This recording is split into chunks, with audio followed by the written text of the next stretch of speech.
Oi, gente.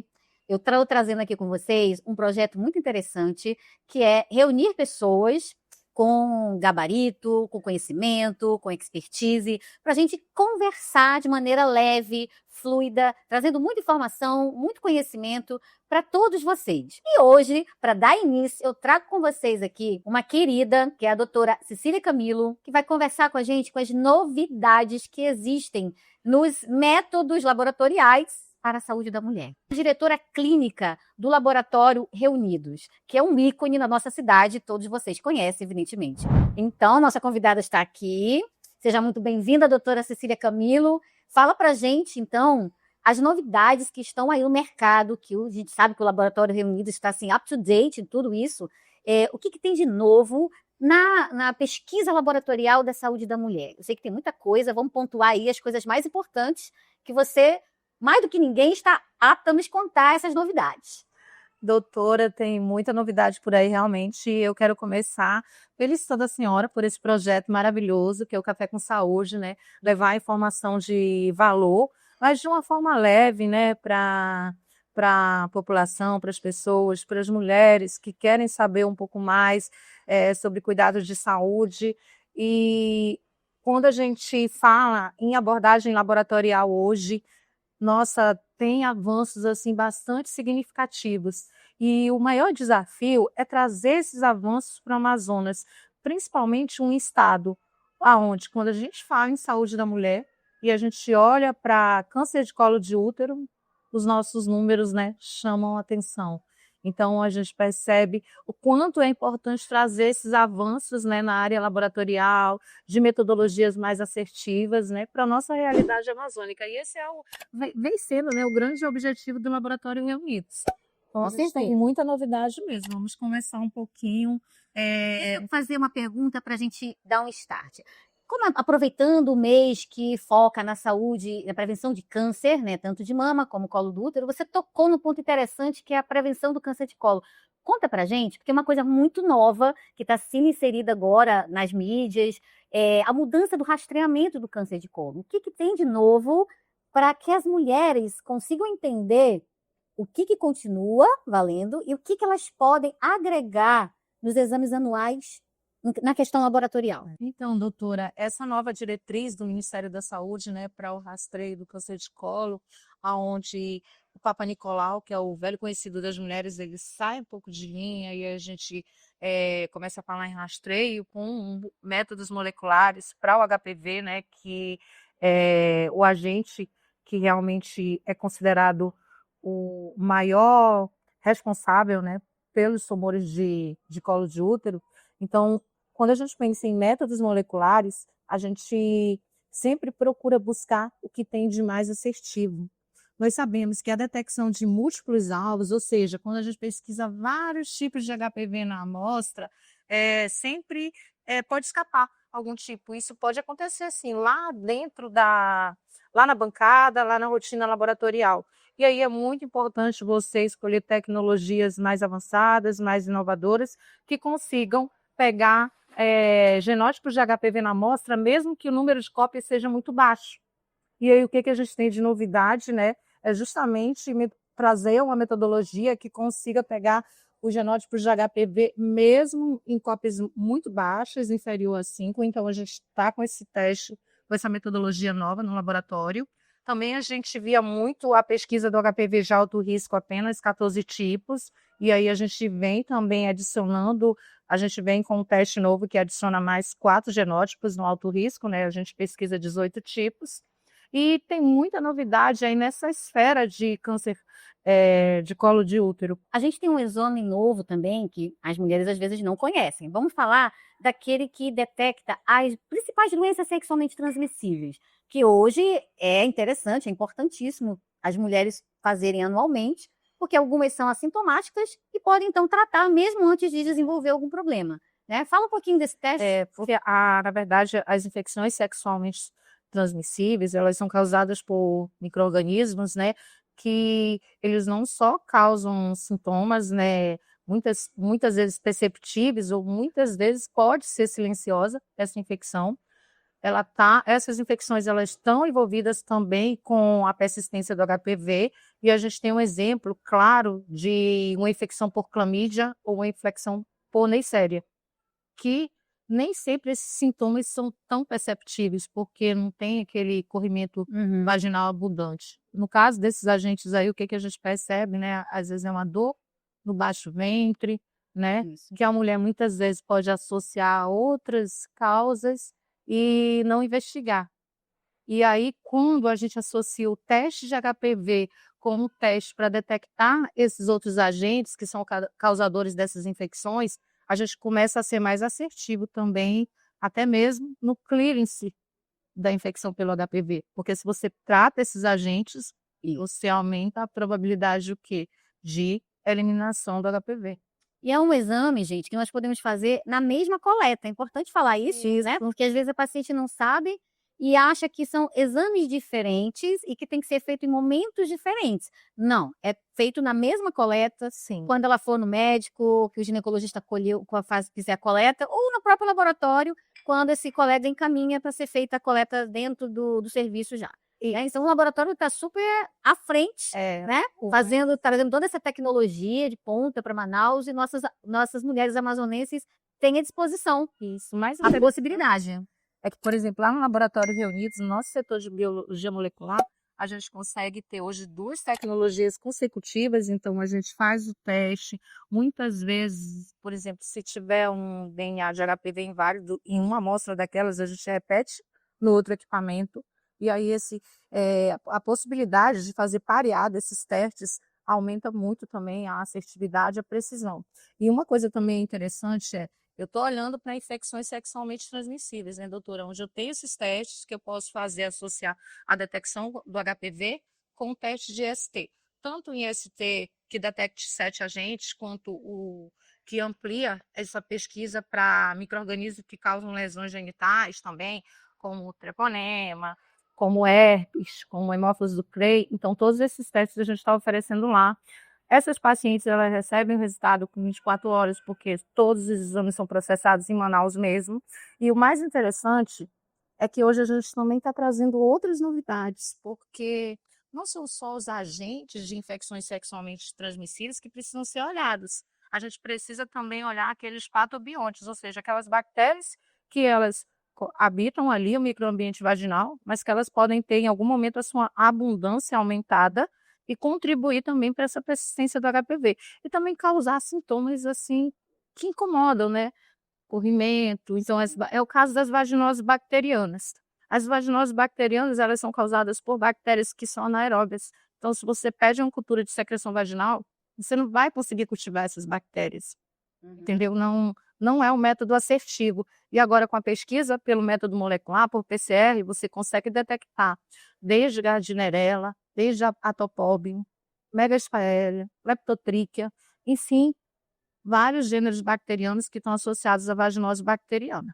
E nesse mesmo teste, ele consegue demonstrar que os lactobacilos, que são bactérias que, né, causam aquele equilíbrio da microbiota ali, né, faz parte da flora vaginal, viu, gente? Ele te mostra. Ele equilibra a flora. Então, a gente precisa desses lactobacilos. São as bactérias do bem, vamos considerar assim. Isso. Então, nesse mesmo teste, ele consegue dizer assim que a composição dessas bactérias do bem, elas estão diminuídas, tá? E antes a gente lançava a mão de uma bacterioscopia, de um GRAM, são métodos que são bons, né, laboratoriais, são métodos que contribuíram bastante, que contribuem, mas que não te dão uma noção exata dessa composição da microbiota. E aí, esses novos métodos, qual é o grande divisor de águas? É que eles têm custo acessível, porque, não, o custo é muito elevado, então eu não vou pedir, eu vou pedir um Papa Nicolau, vou pedir um HPV, vou pedir um PCR para IST, mas não, agora a gente tem, por um valor acessível também, PCR para vaginoses bacterianas. E a gente também tem aquelas pacientes, né, doutora, esquecendo um pouquinho esse universo aí, mas voltando para o que incomoda muitas mulheres, é a velha candidíase, né? Sim, principalmente quando ela não vai embora, né, gente? O que vai e volta, que é a candidíase de repetição.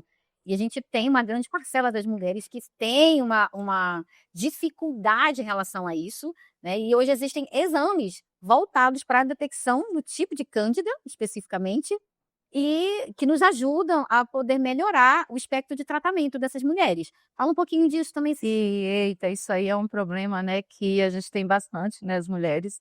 Até muitas vezes está associado a estilo de vida, dieta, né, resistência à insulina, está associado à saúde intestinal. Mas, enfim, tem vários fatores que devem ser olhados, mas quando a gente pensa na detecção propriamente dita de cândida ali, naquele material do conteúdo vaginal, a gente tem um painel de PCR para cândidas que ele vai identificar as espécies mais frequentes. Não só a Candida albicans, mas a Candida krusei, glabrata, tropicalis, parapsilopsis.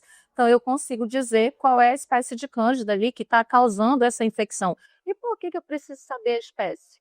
Porque a gente sabe que essa questão da espécie, tem algumas espécies de cândidas que são mais resistentes aos antifúngicos, certo? E aí a gente começou a ver isso lá no laboratório Reunidos, porque aí sim vale a pena a cultura. A cultura para fungos do conteúdo vaginal, porque aí a gente faz a cultura e faz o antifungigrama.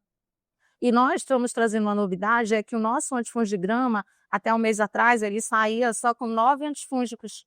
E eram muitos voltados para as infecções por cândida hospitalares, principalmente naqueles neonatos, as infecções, né, de corrente sanguínea. E aí esse novo painel não, ele traz antifúngicos que são voltados ao tratamento das candidíases vaginais. E isso acho que ajuda bastante, com certeza, né, a trilhar um caminho mais assertivo no tratamento dessas mulheres que sofrem com candidíase recorrente, porque você avalia a resistência, né, desse fungo, consegue fazer um tratamento antifúngico mais assertivo.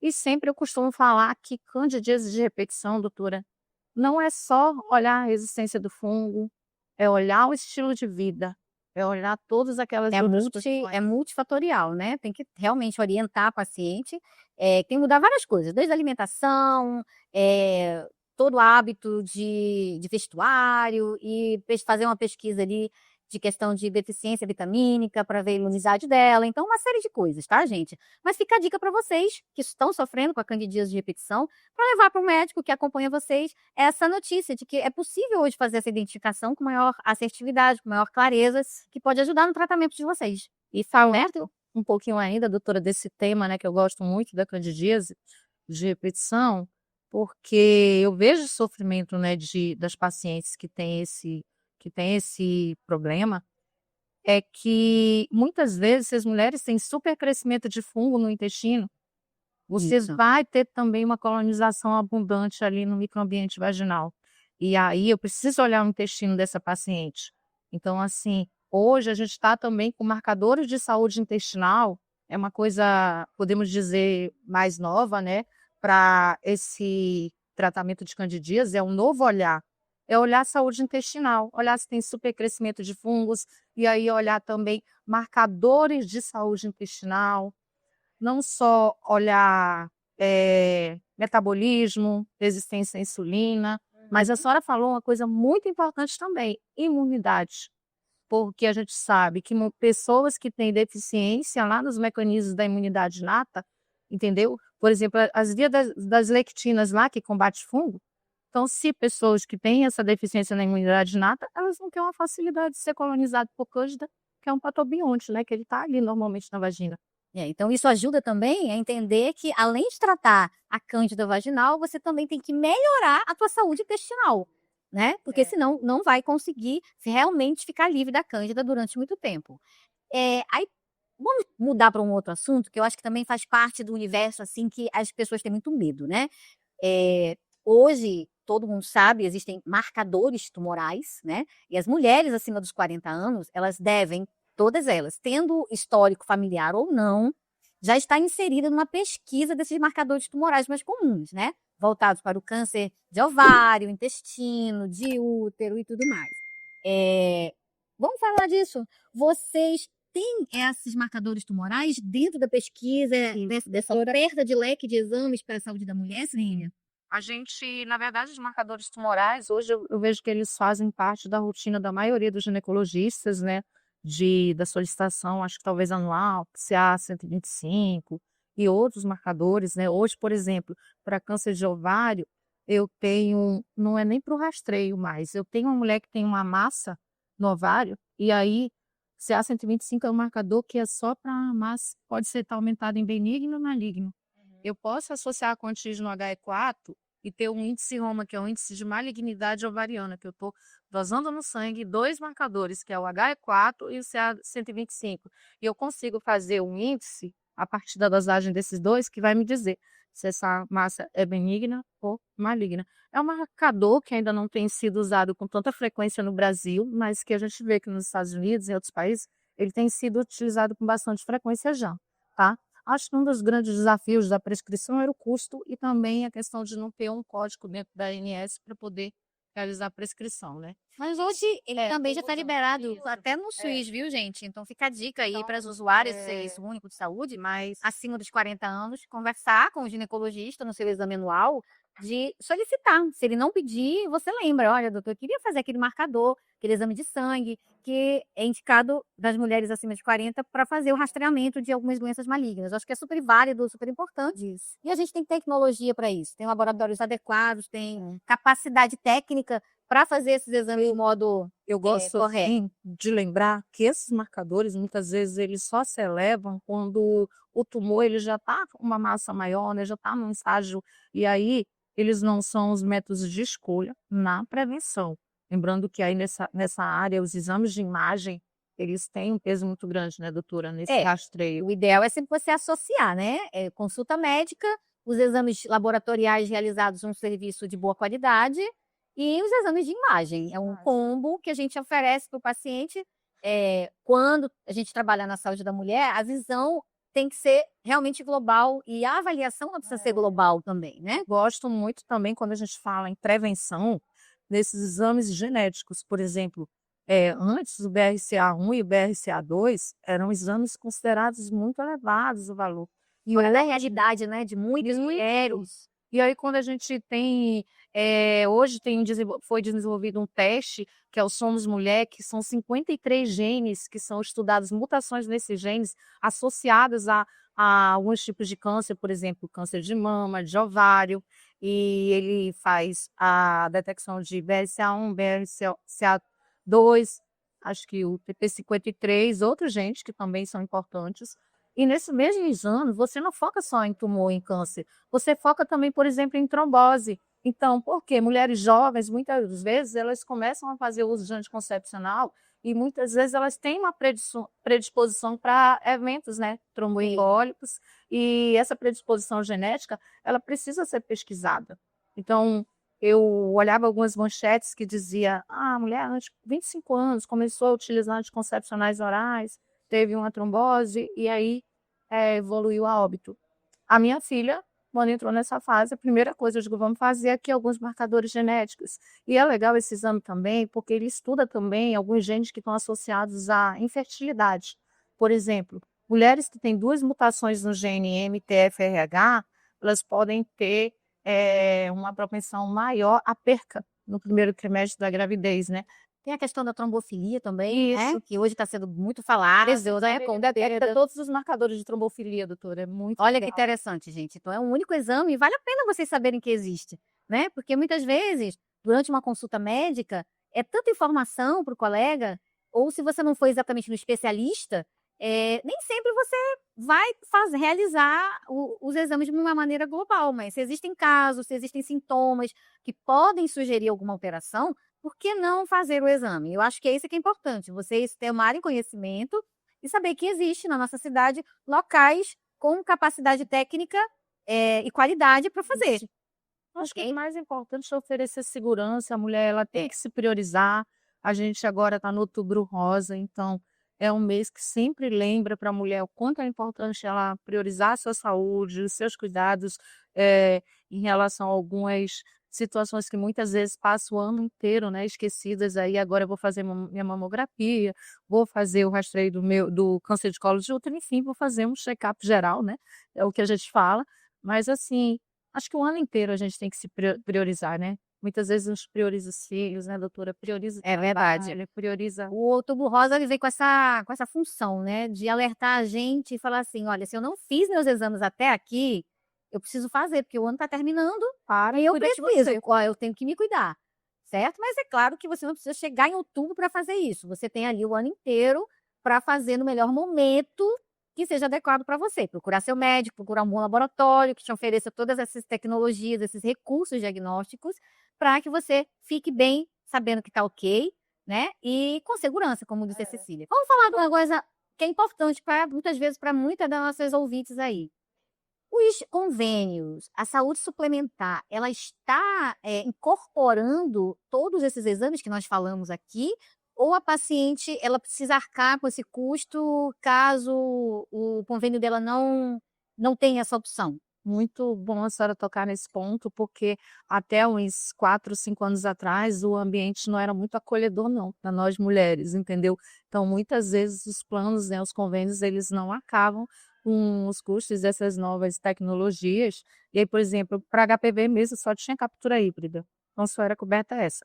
Hoje não, todas o você pede a genotipagem para HPV, tem código A, TUS, então a ANS, ela os planos cobrem esse exame, também os painéis de ST, esse painel, esse PCR para Cândida também, entendeu? Então, assim, tem se ampliado isso, graças a Deus que ultimamente, essa evolução ela tem acompanhado por parte também dos planos de saúde. Que bom, né, então hoje não é mais desculpa, viu gente, de você não, ter acesso a esses exames mais sofisticados, que olham, né, mais integralmente a saúde da mulher mesmo, porque o plano não quer cobrir, né. Então exija, fale com seu médico, e se ele fizer a solicitação de maneira correta, o convênio, o plano de saúde, ele vai sim liberar para você, tá. Então precisa ser pedido da maneira correta. Isso é super importante que a senhora falou, porque muitas vezes já tem o quê?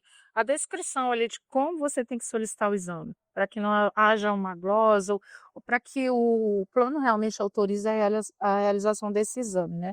Assim, quando a gente fala, né, doutora, de saúde da mulher, a gente, como eu estava falando, a gente olha para tantas, violações mesmo, que a gente só pensa em câncer de mama, câncer de útero, a gente tem tanta mulher por aí morrendo também de câncer coloretal. Coloretal. E tem marcador também para isso, tá, gente? A gente inclui nessas rotinas anuais, o ginecologista também inclui essa pesquisa do marcador para a doença coloretal. Então, assim, teve essa situação da Preta Gil, foi uma coisa que eu acho que sensibilizou o Brasil inteiro, e para que as mulheres olhem mais para esse aspecto. Então a gente tem que sim fazer uma prevenção para câncer colo uterino, para mama, mas a gente fazer uma mamografia, mas assim, vamos olhar também outros marcadores para outros tipos de tumores, tá? E o câncer coloretal é um deles, principalmente se a mulher tem mais de 40 anos. A gente tem visto um pouco mais jovem, aí mulheres um pouco mais jovens, mas geralmente isso pode ser devido a quê? A uma predisposição genética familiar. E aí é importante investigar, né, se tem casos de câncer na família, e se tiver, aí sim eu recomendo fazer um exame de prevenção genética, tá? Que vai dizer, olha, você tem tantos por cento de predisposição para ter câncer coloretal, vamos fazer a colonoscopia mais cedo, né, vamos começar mais cedo, vamos fazer os exames preventivos mais cedo, então Aí vem uma curiosidade minha, Cecília. uhum. Esse teste genético, essa pesquisa genética, os laboratórios, os convênios, eles estão liberando? Os convênios só De cobrem que forma que eles liberam? Conta aí para as nossas os mulheres. convênios cobrem quando tem uma justificativa, então geralmente eles são associando muitas vezes que a solicitação de exame seja feita por um geneticista. Isso aqui em Manaus acaba sendo então, o paciente passa por um aconselhamento genético devido à história de vários casos de câncer na família, e aí ele vai passar por um geneticista e aí o plano libera, porque vai ter toda uma justificativa ali junto com a Sim. solicitação. Então, nesse ponto, a gente ainda tem alguns desafios em relação à saúde suplementar. Mas aquela mulher que tem um caso, por exemplo, a avó teve, a mãe teve, ou algum parente muito de primeiro grau teve o câncer, é importante que saiba que ela tem direito a fazer este exame, apesar do que tem um alto custo, mas ela pode solicitar pode ir um médico que seja da especialidade, né? legal. Geneticista, e esse médico faz a justificativa pela questão familiar. E essa paciente vai ter acesso a esse exame. Sabe o que eu tô achando mais interessante agora com esse exame Somos Mulher, que a gente está trabalhando muito em cima da divulgação desse exame, porque ele detecta 53 genes, inclusive nesse exame ele olha para a predisposição para câncer de mama, para câncer coloretal, para outros tumores, tá? Então, estudam vários genes que estão ligados ao câncer, tá? E aí, o que é legal? É o custo. Esse exame, ele é um exame que tem um custo bem mais baixo, tá? Bem mais baixo, ele está bem mais acessível. E o mais interessante de tudo, se você tem direito a uma consulta com o geneticista. Você tem direito a um aconselhamento genético, ele está incluído também no valor do exame. Recebeu o resultado do exame, aí você vai agendar a sua consulta, é uma teleconsulta com um especialista de um laboratório que é de renome no Brasil, tá? E aí, após o recebimento do resultado, você faz essa consulta, recebe o aconselhamento genético, no caso já Baseado nas orientações do resultado do exame. Interessante resultado. Essa dica eu não sabia. O paciente, a gente entrega o resultado para ele, e aí a gente já informa quando ele faz o exame que ele tem direito a esse aconselhamento. Quando chega o resultado, a gente entra em contato, pergunta quando que o senhor quer marcar, quando que a senhora quer marcar o seu aconselhamento genético. E aí, muitas vezes ela tem uma ginecologista que acompanha ela, e essa ginecologista também pode participar nesse momento do aconselhamento. Interessante, muito bom. Não sabia. Isso vale para mim também, essa dica, viu, gente? E se a ginecologista quiser conversar antes com o aconselhador genético, ela tem esse espaço para conversar antes com ele. Então, muitas vezes, ele já leu todo o exame da paciente, ele pergunta se ela tem a ginecologista acompanhando, e aí ele entra em contato com essa ginecologista e já troca ali algumas figurinhas, principalmente no caso de exames que vêm com risco aumentado, com a predisposição genética aumentada.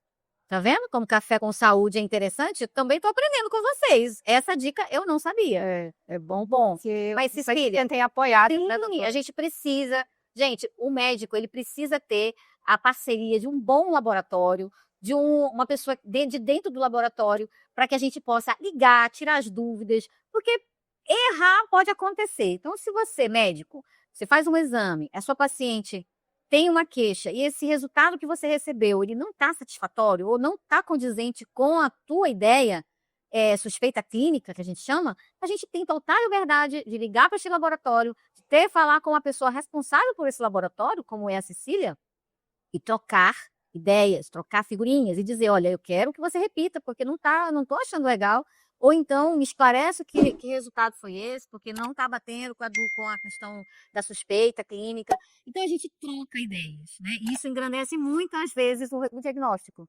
certo? Então o médico ele não deve ser apenas um visualizador de resultados. Ele tem que interpretar esse resultado. E agora, em caso de dúvida, com essas ferramentas de IA, né? Claro, Estão buscando o muito. médico às vezes sabe tanto quanto a gente o resultado do exame, porque ele vai lá, ó, você pesquisa antes. Claro que ele pesquisa. Então a gente precisa estar preparada e dizer para ele, olha, o que significa isso, doutora? Olha, tá diferente do que eu achava que ia dar. Vamos ligar, eu vou ligar para o laboratório, vou conversar. De repente, se for preciso fazer uma nova amostra, você precisa ir lá e colhe isso aí de novo. Isso acontece com a imagem, isso acontece com o laboratório, né? O que a gente não pode deixar é de dar uma adequada satisfação para o nosso paciente, para a nossa mulher, para a nossa paciente que está sendo acompanhada, porque isso envolve vidas, né, gente? A gente está falando de vidas. E às vezes um resultado que você suspeita pode ser a chave para você fazer um diagnóstico precoce. Pode ser a chave para você descobrir uma patologia que está ali adormecida, ainda sem sintomas. Mas quando a gente fala de câncer, a gente está falando cada vez mais de detecção precoce. Esse que é o nosso objetivo, tá? Então, Cecília, eu só tenho a agradecer a você. Nós vamos sentar ali, continuar esse nosso café mais um pouquinho. Claro que você está convidada para outros eventos nossos. E foi com muito prazer que eu trouxe você para inaugurar esse nosso projeto. E eu acho que eu tive muita sorte, porque a gente conheceu coisas novas, esclareceu muita coisa. Eu acho que se a gente botou uma sementinha na cabeça das nossas ouvintes, para que elas procurem saber mais sobre esses exames, né? Que muitas vezes não se ouve falar, Às vezes o médico pede, nem diz para que é, e elas nem sabem para que estão fazendo tudo aquilo. Então, conversem, gente, conversa com o seu médico. Hoje, todos os nossos profissionais da ginecologia dentro do Amazonas, dentro de Manaus, pelo menos, são super gabaritários, todo mundo se atualiza, todo mundo tem conhecimento. Então, É uma coisa que converse. eu admiro, doutora, quando a gente fala da especialidade de ginecologia no Amazonas, talvez pelo fato da gente ter esse alto índice de câncer de colo, mas quando, por exemplo, se falava lá em São Paulo sobre genotipagem escondida, aqui isso já era uma rotina, Sim. né? Nossos profissionais eles estavam bem mais à frente, estavam assim antenados e voltando aqui para o nosso encontro, só tenho a agradecer pela oportunidade. Nossa, gente. E assim, a Cecília, junto ao laboratório, ela está sempre fazendo pesquisa, ela é uma pessoa que está sempre à frente, que traz pessoas de fora para atualizar os colegas aqui do Amazonas, né? Então, isso é muito importante, essa troca. O laboratório quer que os parceiros deles, que os médicos, tenham conhecimento, que se atualizem, né? E algumas vezes a gente não pode sair, então a gente tem essa parceria e tem essa troca junto ao laboratório, que nos brinda com pessoas de fora para nos atualizar. Isso é super importante. E a gente tem que valorizar, né, o investimento que o laboratório faz, tanto em equipamento, tanto em o atendimento também, que faz com que as mulheres procurem o laboratório Reunidos, e essa troca de informação, que eu acho que é super válida, É. né? Eu acho que a gente se ajuda o tempo todo, né, a gente tem que buscar sempre que o paciente ele seja atendido, com o acolhimento adequado, que ele possa sair de lá e sentir que ele foi realmente bem cuidado. E a gente lá no Laboratório Reunidos, a gente tem assim, o nosso papel é sempre a gente fala muito em amor, zelo e cuidado. Certo. E eu me sinto muito feliz de poder contar com as mais diversas especialidades médicas, com a abertura que eu tenho para discutir os casos clínicos e ganhar conhecimento também. Então, Sim. eu aprendo muito, muitas vezes discutindo com os médicos e a gente tem uma política lá de fazer contato quando tem resultados críticos, e aí a gente aprende muito também. Sou muito grata por essas parcerias que a gente tem. Então, gente, esse foi o nosso primeiro encontro. Com certeza teremos outros e quero contar com a participação de vocês em todas essas vezes. Vamos trazer coisas diferentes, sempre no foco da saúde da mulher, né? Em primeiro lugar, mas depois vamos abrir esses horizontes. Mas para isso eu quero feedback, porque a gente vai atrás e trazer o colega certo para cada assunto. Tá bom? Então, um abraço, até um novo encontro com Café com Saúde, trazendo sempre pessoas exponenciais dentro das suas áreas para nos dar explicação e conversar com a gente de maneira leve, deliciosa, né? E um bate-papo assim, fluido, tranquilo. Tá bom, Cecília? Muito obrigada mesmo por você ter aceito esse nosso convite. Eu é que agradeço, doutora. E o chazinho tá delicioso. Sim.